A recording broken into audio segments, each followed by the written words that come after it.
Au fil de la vie, la chronique Neurotraining de Christine Bartoli. Bonjour, aujourd'hui je vais vous parler de l'énurésie, ou autrement appelé le pipi au lit.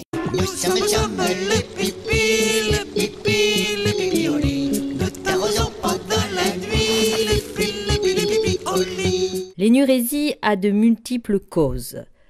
On va tout d'abord parler des causes mécaniques. Par exemple, le manque de maturité du système de contrôle urinaire. L'enfant ne peut pas se retenir de faire pipi, comme le font encore les bébés par exemple. Un sommeil trop profond. L'enfant ne se réveille pas quand l'envie d'uriner se fait sentir et donc il fait pipi dans son lit. Ensuite, il y a un facteur très important et que l'on retrouve très souvent dans l'énurésie, c'est le facteur génétique. Dans la majorité des cas, les enfants qui font pipi au lit de manière tardive ont un ou deux de leurs parents qui ont souffert d'énurésie. Il va falloir donc du temps pour que cela passe, pas d'affolement, l'enfant n'a pas de problème particulier, il y a le facteur génétique qui entre en cause. Oui, mais quand ça n'est pas d'origine mécanique, qu'est-ce que ça peut exprimer, ce fameux pipi au lit ? Voilà, c'est là où cela devient plus gérable et où on peut intervenir. Le pipi au lit est un symptôme qui exprime un mal-être. Comme des larmes qui coulent, le pipi au lit peut exprimer un chagrin, mais aussi une colère, une agressivité qui ne peut pas sortir durant la journée. Ce peut être le cas d'enfants à qui les parents n'autorisent pas la moindre étincelle d'agressivité, à qui l'on demande d'être parfait, de ne jamais avoir un mot mauvais pour le petit frère ou la petite sœur. Le pipi au lit peut alors témoigner de l'explosion de pulsions, y compris oedipiennes, qui ne peuvent s'exprimer au quotidien.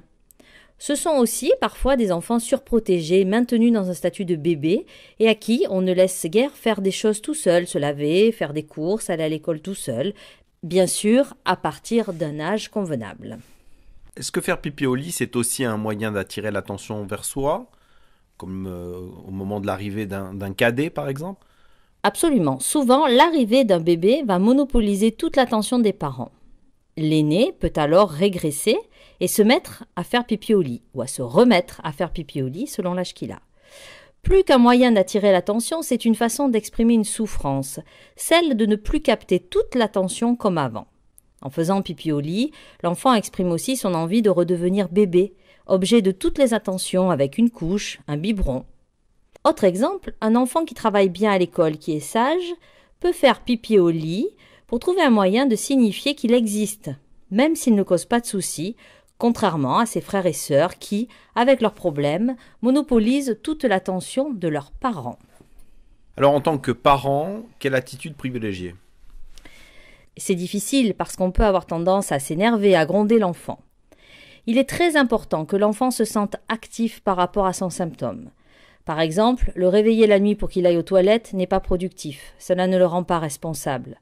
Il doit acquérir peu à peu le réflexe de se réveiller au signal de sa vessie pleine. L'usage prolongé des couches ou des culottes couches est également à éviter, car c'est une solution de facilité.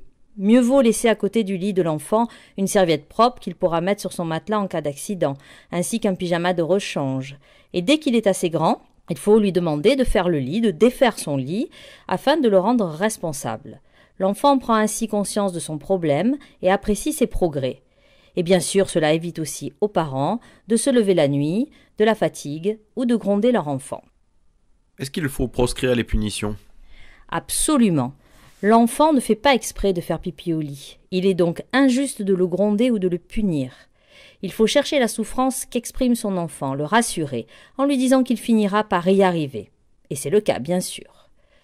À proscrire absolument l'humiliation, notamment de la part de ses frères et sœurs. Il faut au contraire valoriser son enfant, en lui donnant la possibilité d'être autonome. Par exemple, en l'envoyant acheter le pain tout seul, en lui faisant faire des activités dans lesquelles il réussit.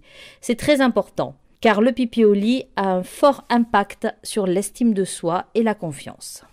Alors Christine Bartoli, si l'énurésie est d'origine psychologique, faut-il absolument consulter un thérapeute ? Il faut considérer le pipi au lit comme un clignotant qui indique un malaise plus ou moins important. Si, en dehors de ce souci, l'enfant est à l'aise dans sa vie avec ses copains, à l'école et à la maison, et que cela ne semble pas le gêner, il n'est pas nécessaire de consulter. En revanche, si son pipi au lit s'accompagne d'autres signes de mal-être et qu'il demande de l'aide, il est effectivement conseillé de consulter. Quelques séances suffisent parfois pour résoudre ce problème. Le neurotraining est une technique particulièrement bien adaptée puisqu'elle travaille sur les émotions, trouver l'origine de cela et aider l'enfant à grandir, à comprendre et à résoudre ce problème-là. Car bien sûr, en grandissant, il va avoir envie d'aller dormir chez ses copains, il va avoir envie de partir en colonie, et si le pipi au lit demeure, eh bien ce sera pour lui impossible et une forme de désocialisation va se mettre en place. Alors n'hésitez pas, quelques séances, quelques consultations, et tout rentre dans l'ordre. Merci, c'était la chronique Neurotraining de Christine Bartoli. Retrouvez-la sur sa page Facebook. Vous pourrez réécouter cette émission, lui poser des questions et éventuellement lui soumettre des sujets dont vous aimeriez que l'on parle.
Till the sun breaks down.